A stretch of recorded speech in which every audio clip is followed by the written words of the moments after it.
Alors bonjour à vous tous et vraiment ravi de vous retrouver pour la deuxième partie concernant la Seconde Guerre mondiale. Donc, je vous ai dit, je me suis arrêtée en 1940, oui, sous l'occupation allemande en France. Pendant ce temps, le général de Gaulle gagne l'Angleterre. Refusant cette défaite, il organise une nouvelle armée avec les FFL, Forces françaises libres. La lutte continue, avec un débarquement des Anglo-Américains en Afrique du Nord, fin 1942. Les Allemands occupent alors toute la France.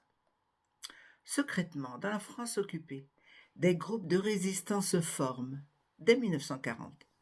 Charles de Gaulle leur demande de se rassembler au sein d'une même organisation, les FFI, Forces françaises de l'intérieur. Ils mènent des sabotages, font sauter des ponts, dérailler des trains, et ainsi ils gênent l'ennemi. Jean Moulin, Missak Manouchian et d'autres, je vous en ai parlé récemment, font partie des grandes figures de la résistance. Enfin, le 6 juin 1944, les Anglais et les Américains débarquent en Normandie. Aidés par les FFI, ils repoussent les Allemands. Paris est libéré au mois d'août. Le général de Gaulle, rentré en France, devient le président du gouvernement provisoire. Le maréchal Pétain, lui, est condamné à mort, mais il va être gracié par le général de Gaulle. Il aura cependant la prison à vie.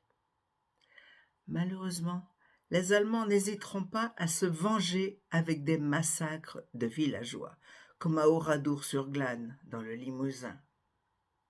Les Alliés poursuivent l'ennemi en Allemagne, et le 22 avril 1945, les Russes entrent dans Berlin en ruine. L'Allemagne capitule le 4 mai 1945 et la guerre est finie en Europe. 6 ans de ruine.